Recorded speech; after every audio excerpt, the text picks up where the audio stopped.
Welcome to this week's edition of Mountain Outhouse. I'm your host, Jam Jam. This is the craziest to happen in running this week.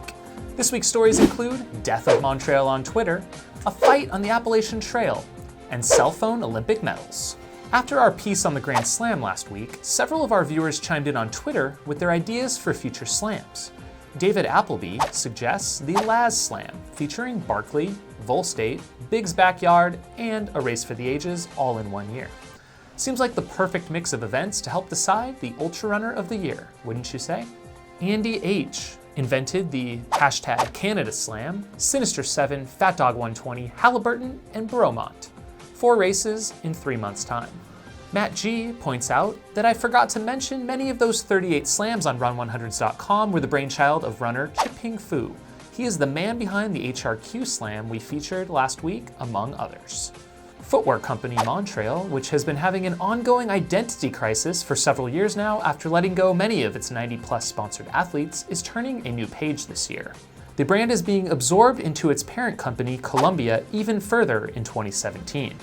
All new shoes are now being branded Columbia Montrail, and they have recently announced the death of the @Montrail Twitter handle. That one will go dark at the end of the month, and all future Montrail news on Twitter will be delivered via the @Columbia1938 handle. I'll be keeping an eye out for the emergence of an @Montrail's Ghost handle come March 1st. The second Ultra Golden Ticket race of 2017 took place this past weekend in SoCal at the Sean O'Brien 100K.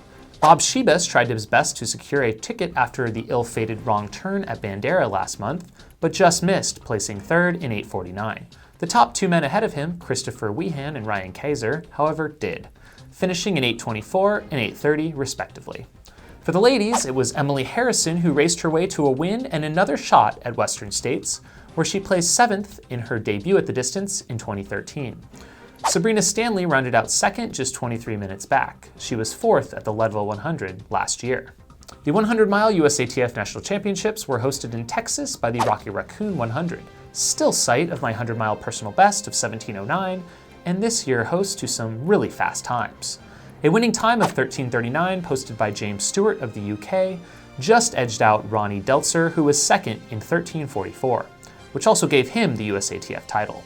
Matt Urbanski rounded out the top 3 in a blazing 14:04. We'd love to see these guys duke it out and the similarly fast Javelina course in October. Any takers? Unfortunately, Zach Bitter, who did lead through Loop 1, dropped after rolling his ankle fairly severely. Sabrina Little again won the women's race, although a far cry off her stellar 14:55 time of last year.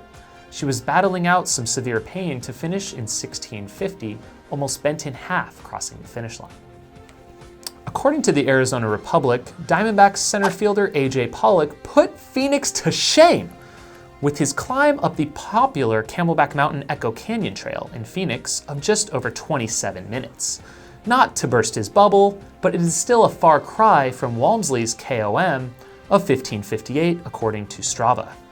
Baxter State Park is back in the headlines for another Appalachian Trail controversy, this time about the number of thru-hikers admitted to summit Mount Katahdin, the northern terminus of the infamous long-distance hiking trail. You might remember them from 2015 when they fined then AT thru-hiking record holder Scott Jurek for popping a bottle of champagne on the top, calling it littering, spilling champagne suds.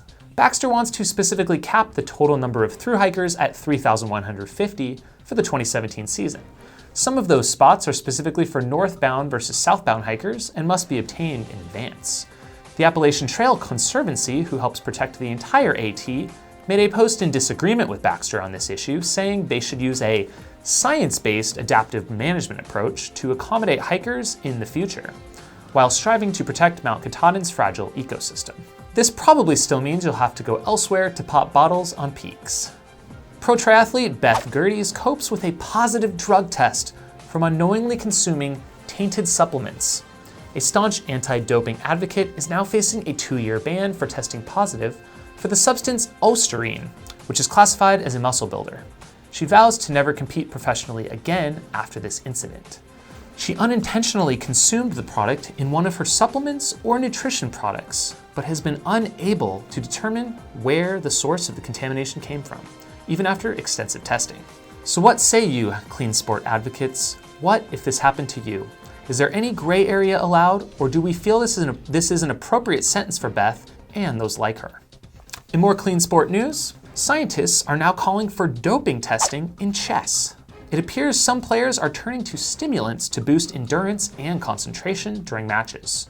It appears some drugs can boost a player's performance by an average of 15% in some cases. No word on whether testing will increase yet.